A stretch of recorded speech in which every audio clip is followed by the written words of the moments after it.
करेकुंडी गावच्या रहिवासी अज्ञा देवन यांनी पंचायत समितीसमोर ठाण मांडून प्रशासनाचा निषेध केला.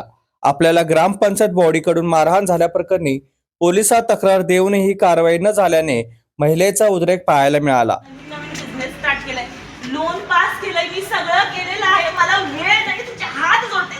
नाही तुम्हाला परत यायची गरज नाही, काही गरज नाहीये. आम्ही बघतो, तुम्ही लेखी देऊ नका असं त्यांनी मला सांगितलं. आणि कपडे फाडून मारलेला आहे ग्रामपंचायतीत, कपडे फाडून रस्त्यावर. आणि तोंडी सांगत नाहीये मी, व्हिडिओ व्हायरल झालेले आहेत पुऱ्या चंदगड तालुक्यामध्ये. काय आणि तुम्ही एवढं असूनही म्हणताय सर की ग्रामपंचायतीला लेखी लेटरवर ग्रामपंचायत हिजडे भरले, ग्रामपंचायतीचे हिजडे हिजड्यांना जमा करून ठेवला. आणि असल्या हिजड्यांना मी लेखी लेटर त्या गावात नाहीये, चप्पल आहे त्याचे तुकडे. करायचं ना मॅडम, तिथे का करू?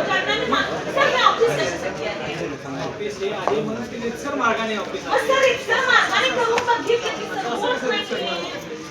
रितसर मार्गाने आणि कसं करायचं? म्हणजे कामी नाक घासायचं ना तुमच्या पायावरती. आता तेवढंच उरलंय. मी गेले सर 3 वर्ष झाली पोलीस मारहाणीचे, तरीही त्यांच्यावर केस नाही. आणि अशी पंचायत समिती तुम्ही बरखास्त का केली नाही जी लेडीज वरती डायरेक्ट हात उचलते? आणि लेडीज सरपंच कलंक आहे, कलंक. एक लेडीज असून, ग्रामसेवक लेडीज असून लेडीजच्या अंगावर पाहिजे. त्याला काहीतरी कारण, माझी काही चुकी असली असती. हा बाबा मी कुणाला अरे रवी केली, माझी ओळखतही नाही असून सुद्धा या पोलीस स्टेशनने सुद्धा काय नाही केलं. आणि आज ते हिजडे गावामध्ये असे मोकळे फिरतायत, हसताय नेता सुद्धा माझ्या घरात आहेत. आणि घरात काय नाही हो यांचं.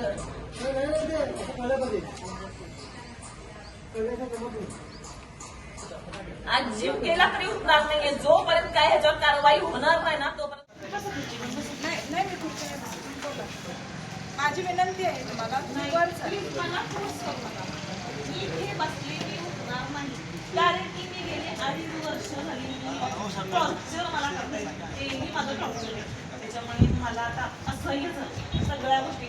माझं गावात घर असून, माझी जमीन असून, मला कुठेतरी बाहेरून, कुठेतरी परदेशातून कुठेतरी मी भाडे करून जशी राहते ना तशी मला गावामध्ये वागणूक आहे. माझं जगणं मुश्किल करून टाकलं. हसणे हे करणे मला नाही जमत आहे. मला वैताग आलाय. माझं घरदार असून, सगळं असून, माझ्या समोर सगळं हे करतायत.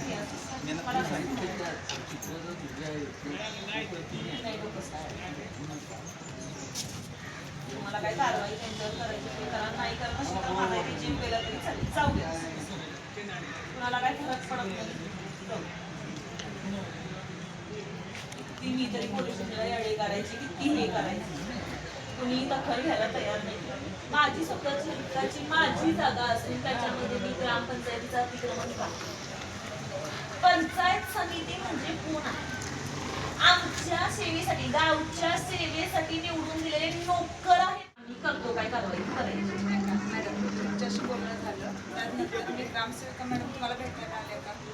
त्याबाबत 4 दिवसांनी मी काय केलं ते तुम्हाला तुम्ही बोललात, तुम्ही म्हणलात आम्ही पोलीस स्टेशनला पत्रव्यवहार केलेला आहे. एक विषय तुमचा काय असेल, मागचा काय विषय असेल ते तुम्ही पोलीस स्टेशनला असं तुम्ही त्यावेळेस मला माहिती दिलेली, तोंडी माहिती. त्यानुसार मी सांगितलं, ग्रामसेवका मॅडमना कॉल केला. ग्रामसेवका मॅडमला म्हटलं काय विषय आहे मॅडमचं, गटारचं तुम्ही काय कामकाज करताय, ते काय आहे तर मॅडमला चर्चेला घ्या, मॅडमशी तुम्ही जाऊन बोला. त्यानंतर ना मग विचारलं जे मी सांगितलं काय प्रॉब्लेम आहे तो सविस्तर तुम्हाला सांगितलं. तुम्ही त्यांना ते विचारलं नाही का? तुम्ही म्हटलं की त्यांना माझ्याशी चर्चा करा. बरोबर, कारण ग्रामपंचायत कामकाज करते ना, ते गटाराचं काम ग्रामपंचायत करते बरोबर आहे, पण ते बरोबर करत नाहीये म्हणून मी तुमच्याकडे तेच त्यांना काय आहे, वस्तुस्थिती काय आहे ते तिथं बघून घ्या म्हणलेलं मी त्यांना. आणि त्यांचं जे तुम्ही काय कट्टा फोडला आहे किंवा काय आहे तर ते तुम्ही दुरुस्त करून देणार आहात की काय करणार ते करून घ्या असं सांगितलेलं. मग मॅडम येतात, मॅडमशी चर्चा करून काय मॅडम येतात, ग्रामसेवक मॅडमना बोलून त्या आल्या. हा चला वेळ मारून घेतली, तेवढं गेलं. मी गेले 3 दिवस मला काम धंदा सोडून त्यांची वाट बघत बसली 1-1 वाजेपर्यंत, 12-1 वाजेपर्यंत 3 दिवस. एक दिवस बोलल्या कोणतरी नातेवाईक आले, दुसऱ्या दिवशी बोलल्यात आज मी येणार नाही, आज मी दुसऱ्या दिवशी गावात. तिसऱ्या दिवशी त्यांनी माझा कॉल उचलला नाहीये, चौथ्या दिवशी त्यांनी माझा कॉल उचलला नाहीये. तसंच पुऱ्या गावचं सांडपाणी माझ्या घरासमोर. अक्षरशः हसतायत माझ्यावर, हसतायत. काय करू शकतेस तू? काही नाही करू शकत. तुझ्या घरासमोर हे असंच घाण साचून पडणार असं आहे त्यांचं. कुणी ग्रामपंचायतीतलं कोण पंच म्हणा, ग्रामसेवक म्हणा, कोण म्हणा, कुणी माझ्याशी बोलायला येत नाही किंवा चर्चा करायला कुणीही येत नाही. त्यांचं असं आहे, आम्ही काही केलं ना तू काही करू शकतो. आम्ही तुला रस्त्यावर काढून मारलंय 20-25 जणांनी. लाईव्ह व्हिडिओ आहे तर तू काही करू शकली नाहीयेस तर गटावर काय करणार आहेस? बस बोंबला असं आहे. 1.5 घंबडीचे आणि लोक आहेत ह्यांची काय एवढी म्हणजे ना एज्युकेशन आहे ना. नमस्कार. आज आपण चंदगड येथे पंचायत समिती येथील एक करेकुंडीच्या महिला ज्यांच्यावर अन्याय झालेला आहे त्या आज चंदगड पंचायत समिती येथे उपोषण धरणे आंदोलनाला बसलेले आहेत. आपण त्यांच्या व्यथा जाणून घेऊया. नमस्कार मॅडम. नमस्ते. बोला तुमचं नाव. माझं नाव आज्ञा देवन, करेकुंडी गावची रहिवासी आहे. गेले 3 वर्ष झाली मी ते ग्रामपंचायत जी आहे ती वेगवेगळ्या पद्धतीने त्रास देते मला. उपोषणाला बसण्याचं कारण का? उपोषणाला बसण्याचं कारण हे आहे की गावामध्ये, माझं गाव करेकुंडी आहे, तालुका चंदगड. गावामध्ये जी पंचायत समिती जी निवडून दिलेली आहे का लोकांनी, ही पंचायत समिती गेले 2-2.5 वर्षापासून मला असा वेगवेगळ्या पद्धतीने त्रास देते. हॅरेसमेंट करणे, टॉर्चर करणे.